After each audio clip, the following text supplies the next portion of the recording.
So before we start the video, I'd like to ask you guys to please consider subscribing to the channel and liking the video, as it helps the channel grow. So, let's get into it. Alright, so Week 8 of the NFL season is coming to a close, and for the Chicago Bears, they take a loss at home to the Miami Dolphins in a very entertaining game. In this video, as always, I'm going to give you all a recap on what I saw during the game, give grades for offense, defense, special teams, and coaching, and without further ado, let's get into it. What's up, guys? KT here, back at it with another video. Today, we're doing the Bears. The Bears take a loss at home to the Miami Dolphins in a very, very entertaining game. This game came down to the final plays, and it was a very good game. I'm not going to hold y'all for too much longer. Let's get straight into the recap. The big elephant in the room, as always, how did Justin Fields play on Sunday? Well, he played dang good. Played like a superstar almost. He was 17 for 28 for 123 yards passing, averaged 7 yards per throw. He had 3 touchdowns, so no interceptions, and only took 2 sacks, and had a 106 quarterback rating. Justin Fields, these past few weeks, has shown that he is the guy. He's played like a franchise quarterback, quick decisions, not holding the ball too long, using his legs. I mean, he's the total package right now, and he's lived up to the hype that the Bears were expecting. Now, there are still some things he needs to clean up. A couple errant throws. He did have one throw that was almost intercepted, but offsetting penalties took that away.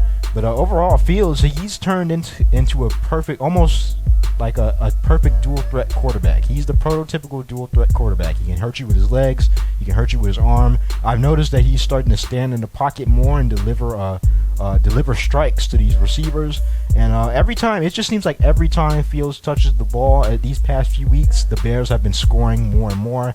And I think the Bears have been using his strengths to their advantage, and that's why they're having so much success. So Fields, in the passing category, he had a stellar game on Sunday. The Dolphins couldn't do nothing with him. As far as rushing now, Fields led that category as well. I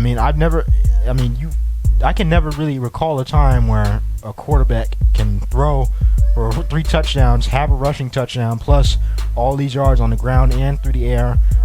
Justin Fields had 15 attempts for 178 yards rushing. He broke the single game rushing record, which was Michael Vick's record. He averaged 11 yards per scramble, and of course he had the long touchdown run, which went for 61 yards, which was the longest QB run in Chicago Bears history. Justin Fields, he is the man on this offense. He does a lot for this offense. I don't know where would they be without him. He is that. I just hope they can get him more talent, and he could turn out to be a star. David Montgomery, he didn't have the best game per se. I don't think neither of the running backs had the best game. 14 carries for Montgomery, 36 yards, 2 yards per rush.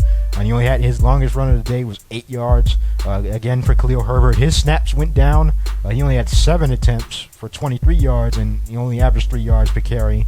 Not too much in terms of the running backs, but the Bears still had over 200 yards rushing. Half of that is because of Fields. I felt like after Khalil Herbert had that blunder on special teams, they kind of took him out of the game, and rightfully so, because that was a big mistake that you can argue kind of cost the Bears the game, because that was a costly touchdown. Had they not give up that special teams touchdown, this might have been a different game. But rushing the ball, as always, the Bears are stars in that category. I still think they lead the league in rushing. Good job for Justin Fields. Rushing played well today. Receiving, the past few weeks for receiving, it's been all over the place. The ball has been getting spread out evenly. Chase Claypool made his debut, and I was very excited for that. He didn't play all that much, and he didn't get targeted all that much either. But just having another guy on the field that can make plays like that really helps this Bears offense, and you could see the effects on Sunday. Darnell Mooney, he had 8 targets for 7 receptions, 43 yards, and he had 1 touchdown, which was a perfectly delivered ball by Justin Fields. Komet had his breakout game. He had 2 touchdowns, 41 yards, and had 5 receptions.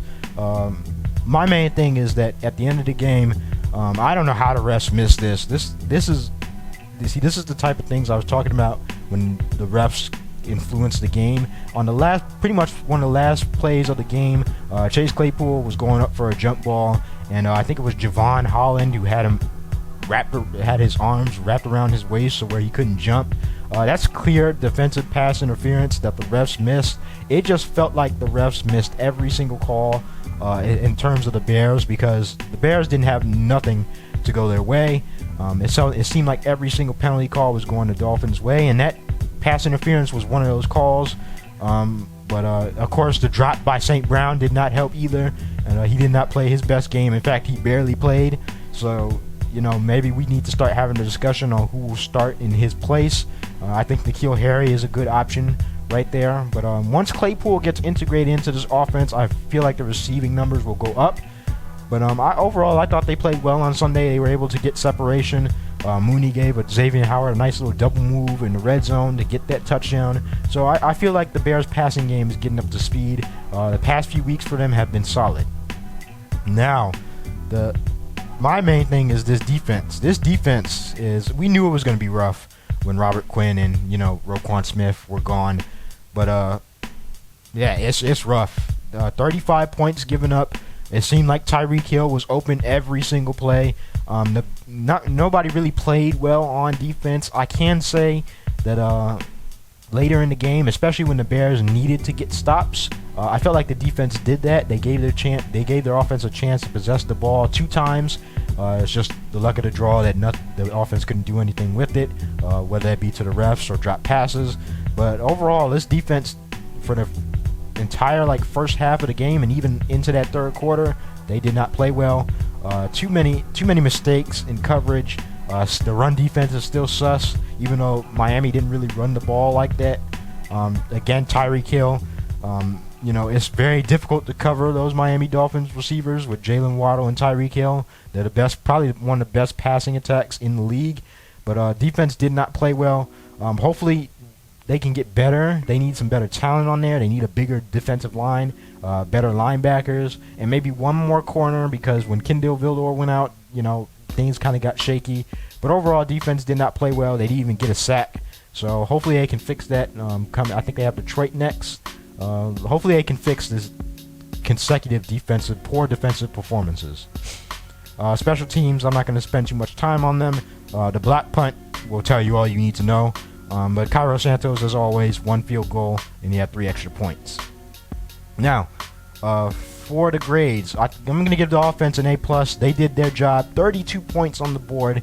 You expect to win that game. Justin Fields played amazing. Cole Kmet had a breakout game. Darnell Mooney does Darnell Mooney things. Hopefully they can get Chase Claypool up to speed, because that's just another weapon for Justin Fields.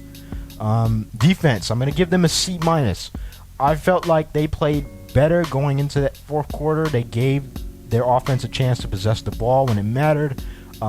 They got off the field on 4th down, but the 3rd down conversions up until that point is still a matter of concern. The lack of defensive pressure and lack of coverage, obviously, these past few weeks has cost the Bears these games, so I'm going to give them a C-.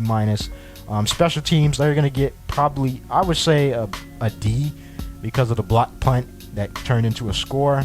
But Cairo Santos did his job with the field goal and with the extra point. And yeah, special teams will get that D. Pause. And coaching, I'm gonna give them an A. I felt like coaching did a good job. Luke Getsy called almost a near perfect game. Still don't like the bubble screens late in game, but he put Justin Fields in a position to succeed, and I like that. I like what they've been doing these past few weeks. Of course, Matt Eberflus made the adjustments going into the second half. Hopefully they can shore up some things on that defense, but I'm going to give them B. But yeah, the Bears lose an entertaining game. Hopefully they can rebound against the Detroit Lions.